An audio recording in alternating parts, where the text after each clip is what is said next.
And a good morning to everyone. Happy Friday. I am not Adam Deal. This is the ProView Rundown, the Crew Takeover show. We grabbed Adam, threw him outside, locked the door. I am Josh Brown, always joined by the crew in the zoo. Alden Ioane, Jason Pohl, Josh Luna. So having a great day, a couple good matchups last night. Let's get it kicked off with some highlights. The #1 team in the state, the Cleveland Storm, taking on the Atrisco Heritage Jaguars. Let's see how that played out. Back up some reps. The roll out looking for Lewis. And it's caught. It's a touchdown to Dorian Lewis. Quarterback fakes the handoff, still on his feet. The ball's out. It's recovered by the Storm. Daniel Davis jumps on the football. Davidson all day now. He's pushed out of the pocket. Going back to Watson for the touchdown. And the middle, a ton of room. Madison's going to go all the way for the touchdown. One play and a score. What a great shot. This one, it's loose. And I think the Jaguars jumped on that one. They did. The middle, plenty of room. Up the middle and through for the touchdown, Madison. Third long, the snap is on the ground. Cleveland says they have it, no signal yet. Davidson on the pitch, out, touchdown. Third touchdown of the half. We watch the film and correct a few little mistakes we find on Morrell to the air across the 40. The ball's out at midfield and it's picked up by Cleveland. Chris Thomas again, sideline. This time there's no flag and he cuts in for the score.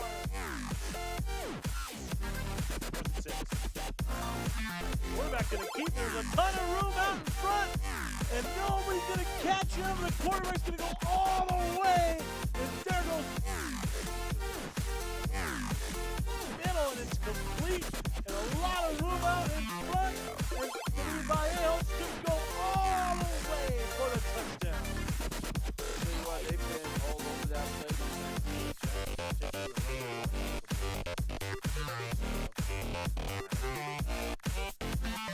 There's a lot of green out in front now for Madison. Colton Madison, he checks back into the game and he checks back into the end zone.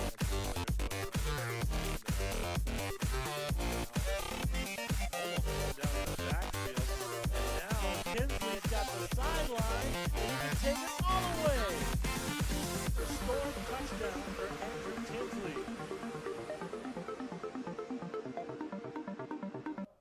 So you see the final score there, 60-19. Cleveland, the #1 team in the state, does what they're supposed to do, handles Atrisco Heritage with ease.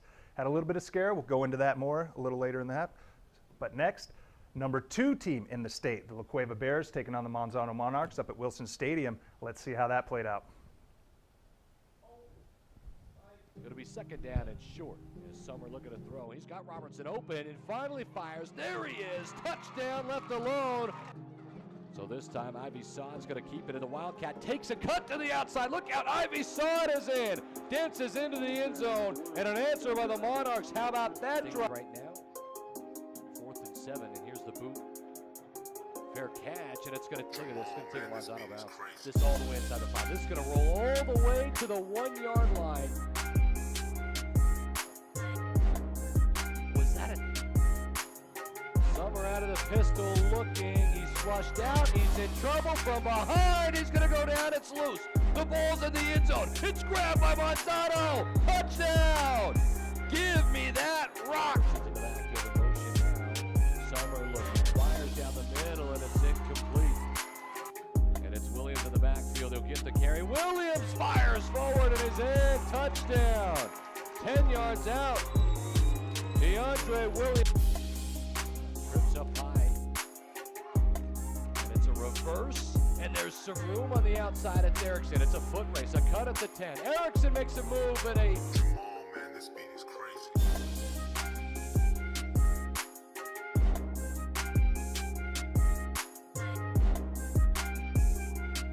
This is a high punt. Spiraling. Are they gonna say that? They're gonna say that's a loose ball. It's a fumble. It hit. The 5 will into the backfield. Summer fakes. Toss to Robertson. Says let's go. 4th down. Powell looking. Powell's gonna fire to the end zone and it's caught. Touchdown. Holding on after the hit. 35-yarder. And Camacho has got the leg, no problem. And it's up. All right, so La Cueva squeaks by Manzano 24-23. Missed extra point, ultimately sealed the deal. So we'll go with Cleveland versus Atrisco first. Cleveland, the #1 team in the state. Jason, you were there at the game. Is Cleveland the real deal? I mean, they were playing down against Atrisco. Atrisco having a down season. Are they the real deal this year? Cleveland definitely is the real deal. Atrisco surprised me by at least making some passes across the middle, which is scary with that defense back there. But Cleveland is the real deal. Colton Madison runs for 4 touchdowns himself, just himself, and they brought him in for 1 play in the 4th quarter, and he did I think it was a kick return or punt return with ease, untouched. But Dorian Lewis, he was a little injured, little shaken up, but I think he was fine. He was walking around the sideline, but I think coach decided why risk it? Why risk it? All right, yes, with that Dorian Lewis, they did have that scare. We have sources confirmed Dorian Lewis A-OK, going to be 100%, so Cleveland has nothing to fear there. Moving on to La Cueva. Alden, you directed that game. What is going on with La Cueva? They have a down game against a tough opponent, Rio Rancho. Play Albuquerque High. Looks like they have things back on track, but last night just looking anemic. Yeah, Josh. It was a weird atmosphere last night. El Dorado definitely didn't. Not El Dorado. La Cueva definitely didn't come to play last night. They're playing really sloppy. It was really weird because they were getting 7-8 yards a pop when they ran the ball, but they're stuck on throwing the ball all game, and there's a lot of drop passes. And let's not forget, even though it was a close score, Manzano got a lot of calls their way to keep them even in the game. There was an instance where that punt return that we saw in the highlights. There's another one where the receiver took 3 steps out of bounds and then came back inbounds and caught the ball. Yeah, first to touch the illegal ball. touching on that one should have been called. And if they would have just made that extra point, that game could have easily gone into overtime. But I think it was interesting, Josh, since you were there, you're my camera guy. But didn't you see La Cueva just in the last 8 minutes just decide to turn it on? Yeah, I did notice we're that. going to play now, Yeah, I did notice that. I mean, they got the rah-rah pep talk from Coach Brandon back during one of the timeouts, and yeah, it did seem like they turned it on, but is that going to work out? I mean, they play El Dorado next week, so I mean, that's a huge rivalry game. Are they going to be able to do that against a good El Dorado team? If there's any time to rebound, that would be the game that they need a rebound for. But they better not sleep on El Dorado just because they have their second-string quarterback in. I saw him play against Del Norte. I mean, he didn't play past halftime. So, he's not no Smith, but he still has the talent. Still has the talent to I pull it think out. if they play the way they did against Manzano last night, they could, and Rio Rancho the week before, I think they could definitely lose to El Dorado. All right, well, we will go into more of this coming up next after the top 10 plays of the week by Dream Style.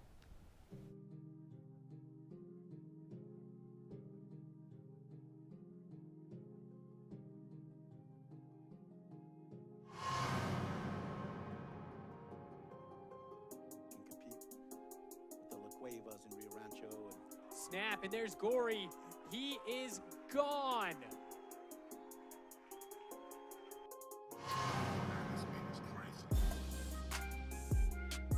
Excuse me, that was a second score.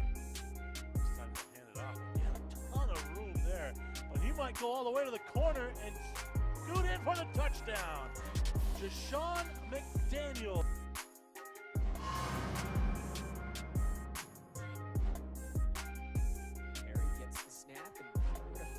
Coming his way, but that was by design. It's the halfback screen, and Gory is gone.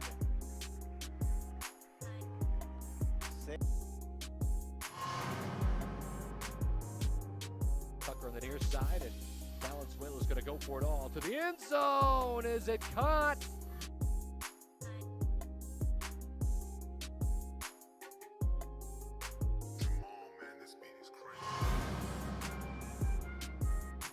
The pistol, and it is a handoff again, and it's Carrasco, and he broke it this time. Shot out of a cannon and into the end zone. Touchdown.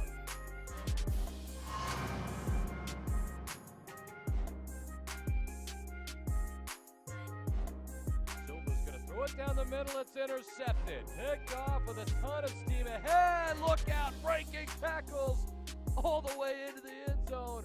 Touchdown.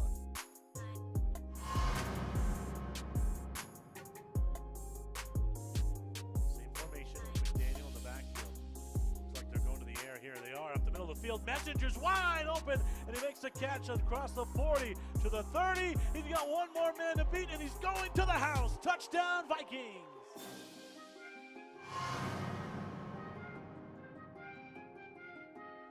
Trips up high for Deathridge. He's going to go for it all. A fade to the end zone, looking for Warner. Does he got it? Yes! Touchdown! Fading back the second one tonight from Deathridge to Jacob Warner. And the Hawks are rolling.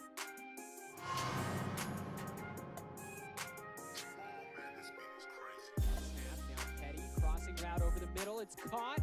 There's Trey Dudon.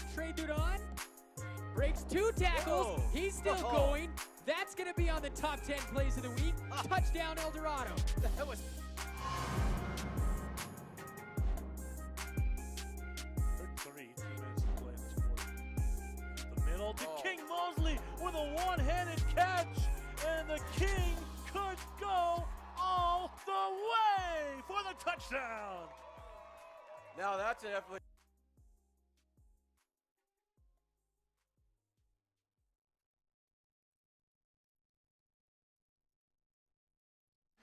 It's time to make your plans to be at New Mexico's premier annual sports event. The 13th annual New Mexico Bowl is Saturday, December 15th, high noon at Dreamstyle Stadium. I'm Jeff Symbieta, Executive Director of the New Mexico Bowl.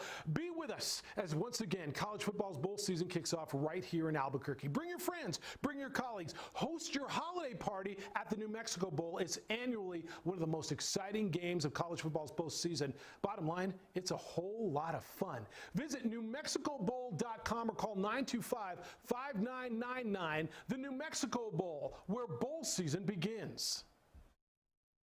It's hard for a child to learn when they're hungry or being abused at home. Let's stop blaming teachers for problems they didn't create. I'm Steve Pierce. My mom loved teaching, but now Santa Fe asks teachers to be truant officers or social workers. Let our teachers teach, fix our broken test system, and put more money into classrooms. Good teachers don't give up on their kids. As governor, I will not give up on our teachers. This is Coach Borrego of the Charlotte Hornets. Hello to all you parents out there in Albuquerque, New Mexico. I want to congratulate 38 years for the AYBL. You guys are doing a great job. You've shaped a lot of lives, young men and women, and you'll continue to do that. Parents, get involved, sign your kid up. It's a great program. It helped shape who I am today, helped shape me as a basketball player, as a coach. So get out there, sign them up. Have a great season. Good luck to everybody. Sadie's is a proud supporter of New Mexico high school sports and athletics, and we here at ProView Networks would like to thank Sadie's for their continued support in helping us bring you all of your New Mexico high school sports coverage. Alden Ioane, also Harvard University. It is time for Hype or No Hype, one of the best segments on this show. Alden. What's going to Alden here? That wasn't hype. Just kidding. Hey. What's up, people? This is the first time we're doing this segment this year. Hype or no hype? Let's see what kind of questions the guys got for me. All right. Well, we're going to do this here. We're just going to throw up Adam Dill's ProView's top 10 poll, And see, are we hype or not hype on this top 10 poll? I mean, Cleveland number 1, La Cueva 2, El Dorado 3, Centennial 4, Volcano Vista 5. Alden, Adam has flip-flopped all year on Volcano Vista. I like him. I don't like him.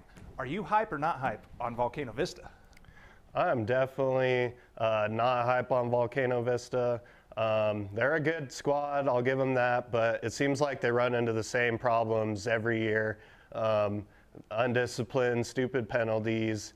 But they got all the talent in the world. They should be able to, if they can just keep it together, I would say they would be a great team. But for right now, no hype. Jason, Josh, agree, disagree over here? I definitely agree on the top 5. Are you hype or not hype on Volcano? I mean, like, I'm personally, I'm hype on Volcano. Just mostly friends and families, and Jake's killing it, actually. I mean, the Jake Deathridge as quarterback, he's doing fine. But once they step into this, I want to see Volcano versus Centennial, because I don't think Centennial has had any matchups, anybody to really show that they're top 4 worthy. So if we see that game, then I'll be hype or not hype about Centennial. But all right, now Alden, you have seen Centennial in action. You did a couple games for them. Are you hype or not hype on them? I mean, are they the South's one hope this year, or is Hobbs? I mean, Hobbs sitting at 6. Which team are you looking more at there? The only reason Centennial, I've actually seen play. They're decent, but you know, I like that number 6 Hobbs team.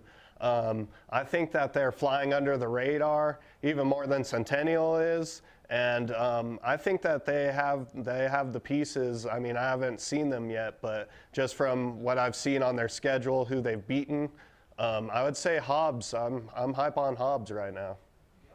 Like that, Jason. Same hype on Hobbs. Yeah, Hobbs is very underlying it.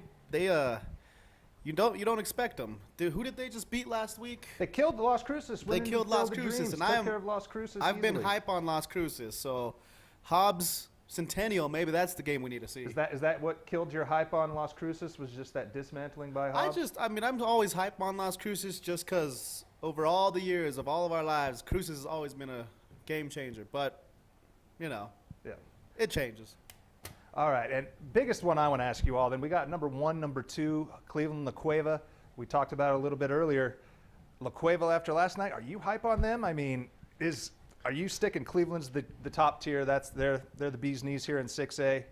Oh yeah, definitely, Josh. I'm hype on the Cleveland Storm for sure. I think they've shown that they're the best all-around team in the state. After watching La Cueva last night with their inconsistencies in the pass game, and I feel like it's not like taking games off, but I feel like they don't bring the intensity to some of these teams that they should be blowing out of the water. And also, if Dylan Summer doesn't play right, they might have to go to a 2-quarterback system just to see which one's the hotter guy, and you just roll with that guy, because their backup came in and their offense flourished. They were putting up a lot of points. Dylan Summer, he came back from his first game after injury. He kind of did the same thing. So I feel like it's a little hot and cold with the La Cueva quarterbacks. I think they might have to think about going to a 2-quarterback system. But I think Cleveland's definitely shown that they're the class of 6A right now. Even with Dorian Lewis getting hurt, they had a bunch of they blew out Atrisco. I mean, 60-19. That's a real high school score, people. So, I mean, then that's without their best player. So, for most of the game. So, I'm definitely hype on the Cleveland Storm. I definitely wouldn't buy a stock in La Cueva right now, though. And I mean, we had El Dorado sitting at 3. We really don't know what they're going to get. I mean, hype or no hype on them. We know we have Petty coming in as the backup. Gabe Smith out with injury. Hopefully he gets back soon. But we going with El Dorado? Are we hype on them? I mean, they haven't really showed. They had that game against Las Cruces, dominated. Yeah. Cleveland, number 1 team in the state, as you said earlier. I mean, that's why they're number 1. But did that change anything for you? Is El Dorado still, we think, going to do well? This one's tough for me, Josh, because El Dorado hasn't had the strongest of schedules. They've played West Mesa, Del Norte. I mean, They destroyed Cruces. Cruces hasn't been what they normally have been. I mean, that's half their wins right there, Josh. So, you know, I'm interested to see how they do. I want to say hype, but we're going to really find out next week when they play La Cueva if they're for real or not. Jason, I mean, fly, Eagles, fly. That's your school. Are you hype on El Dorado? I mean, no bias aside, obviously you're going to be saying yes, but what's going on with El Dorado? You know, I mean, it's a shake. You get shook once your quarterback is out, but you know Dotson. You personally know Dotson. He's a very good coach. He knows how to coach him up. He knows what they have, and then he specifically explained at the beginning of the season he has to keep his quarterback safe. He has to keep his quarterback healthy. And what happens? So he obviously is already preparing for it, was building up this quarterback. I'm always hype. I will always be hype on El Dorado. But come Cleveland and La Cueva, they're going to have to really bring it next week. And a rivalry game, anything can happen. So if they beat La Cueva, I still think it's going to have trouble for them with Cleveland. That's right. La Cueva takes on El Dorado next week. Monzano, who we saw again, takes on Clovis there. Cleveland at Cibola. Alden, that's yours. Are you going to be tempted to go Cibola on that one, or is just Cleveland too strong? I think Cibola has definitely made some progressions this year. They're starting to turn the culture around there. Coach Williams, I know he's a real players coach. His players love playing for him. And I'm excited to see, but I'm not hype on them enough to take them over Cleveland just yet. You know, it's going to be interesting for Cibola. They have a huge test this weekend against the Rio Rancho Rams, who even though they have 2 less losses or 2 less wins than the Cougars do at this point in the season, it's going to be a close game. It's going to be one of those whoever has the ball last kind of games, I feel like. Because there's too much on the line for both of these teams if they want to make the playoffs. Cibola almost hung with the best of 5A when they played Los Lunas. So, you know, I think they're a really good middle-of-the-pack team, but I don't think that they're good enough to beat the likes of the topper echelon of 6A. You know, I kind of have to go with you there, and you're right. Rio Rancho Cibola, that's going to have, digging into Adam Deal's word of the day calendar, astronomical implications on that 6A playoff race. So, hey, never know. We got my guys here on each side. We're going to take a quick break, come back, talk about our upcoming schedule, maybe get into our pick'ems. We'll see you here in a bit. Dreamstyle Remodeling has been wowing homeowners in New Mexico since 1989. Selected as Best Custom Home Remodeler for 3 consecutive years by readers of the Albuquerque Journal, we're also your exclusive provider for top home improvement brands like Renewal by Anderson, Four Seasons, Blaze King, and many others. Founded and headquartered in Albuquerque, Dreamstyle Remodeling is family-owned and now employs more than 500 people across the southwestern U.S. In fact, we've helped more than 60,000 homeowners improve their home in New Mexico, Arizona, California, Idaho, and West Texas. We're committed to providing a superior customer experience. We've earned 4.6 stars with hundreds of online reviews and have an A+ with the BBB. Dreamstyle Remodeling is a proud supporter of UNM Athletics. Visit our beautiful 10,000 square foot showroom at 1460 Renaissance Boulevard across from Sam's Club, or dreamstyleremodeling.com to make your home remodeling dreams come true. I'm Troy LaFane, head coach of the USL New Mexico franchise, and you're watching ProView Sports. The Barley Room, a proud sponsor of ProView Networks for over 9 years, is pleased to introduce Black Iron Catering. From weddings and family reunions to birthdays and office parties, Black Iron Catering is perfect for any event. Contact Jamie at 505-459-8259 and book your event today.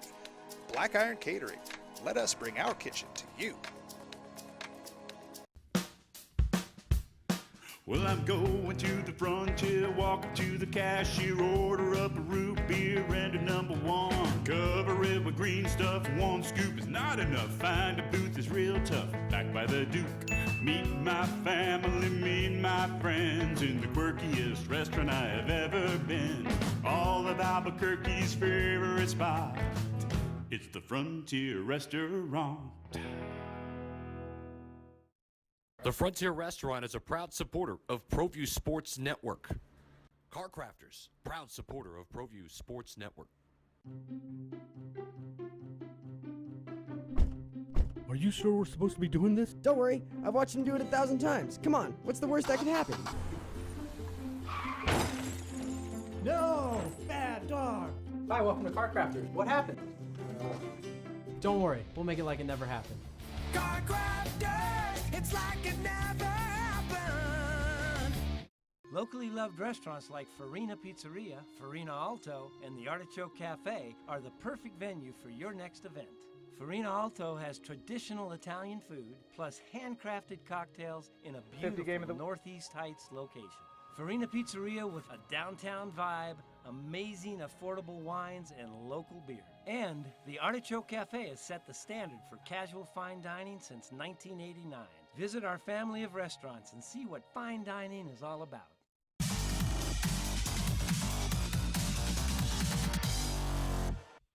Back at it with Ball So Hard. Alden Ioane. Let's try to do this, Josh. High five. High fives. Boom. Yeah. Adam Dale, we don't need you. So, big weekend here. We'll start off with our matchup tonight. My 50 game of the week. It is the Clovis Wildcats visiting the Sandia Matadors. Clovis sitting at 2-4. Most of their losses, though, are against El Paso, Texas teams. They beat Hobbs. They've beaten the New Mexico teams. Alden, Jason, you guys will be up at that game. How do you think this one plays out? You know, I'm really interested to see what happens in this game because I remember last year around this time we had a Clovis game for my 50 and they kind of shocked us and we're kind of impressed with their play. So I'm really interested to see how that goes. Like you said, they've been playing Texas teams and we all know the pedigree of Texas football. So, you know, I'm excited to see what the Clovis Wildcats do. I've seen Sandia. I've done 2 of their games this year. You know, when they're clicking, they're a good team, but sometimes when they go up and down, they're kind of bad. But I'm riding with the Clovis Wildcats in this game. Jason, Josh? Yep, I think I'm going with the Clovis Wildcats. Who's the new great? Roanhouse? Yep. Eric Roanhouse. He knows exactly what he has to do, and Sandia, I think they're hungry. And I just don't think, I mean, records show it should be a great game, but these My 50 games are very deceiving, so let's just hope. I just want a good game, but I'm pulling for Clovis. All right. Josh, anything to add on that one? I mean, you're not on the pick'ems yet. We'll get you rolling on there, but I mean. I think I might go Sandia. I haven't seen any of these teams just yet, but I mean, both 2-4, right? 2-4. So we'll see. So battle of the 2-4s. This is 6A District 2. So we'll see how that pans out. All right, Comcast 26 game tonight features the Volcano Vista Hawks versus the West Mesa Mustangs. I mean, I'll be doing that game with you, Josh Luna. We'll finally say, I mean, West Mesa, yeah, they're in that transition year from Ron McMath, but have been giving people good games. Volcano Vista, we'll see which one they show up. Alden, you pointed out numerous times this year that Volcano Vista sometimes plays down to their talent. I mean, do you think that's going to happen this, or do you think Volcano will actually pull this one off? You know, I have a feeling that it's going to be a blowout tonight. I feel like Volcano is going to show up and take care of business like they did against Del Norte when the game was done in the first half. I remember we were in those rain delays in Cleveland and Rio Rancho, and they were done before we even got started. That is true. So I think the Hawks will show up, but you know, since I live in the West Mesa School District, I'm gonna root for them. All right, real quick, fly through our Saturday games. What we think is the game of the week here, Rio Rancho. There it is. Rio Rancho at Cibola, Nucinda community. Like I said, astronomical implications on that 6A seeding. And then we'll go to Saturday night. We have Nimi coming up from Roswell, taking on Hope Huskies. I mean, that should be a good one there. Hope has been dominating it. We'll see. You see Nimi at 5-1. So that will be a shootout there. Josh Luna, you're going to be on that one. That should be a fun game. Before we leave, would like to mention, please follow the link. Go to our ProViewNetworks.com. It's in our scrolling pictures. Just go see what you can help out with the Jensen family. Tyler Jensen diagnosed with Hodgkin's lymphoma. I mean, he's a great kid. I mean, no one wants to see a kid with that. So if you can, help out the family. They were really looking forward to it. Every contribution counts. Every contribution helps. Thank you, Alden Ioane. All right, so I am Josh Brown. Alden Ioane, Jason Pohl, Josh Luna, Adam, we don't need you here. This was the ProView Rundown Crew in the Zoo Takeover show. Thank you for watching.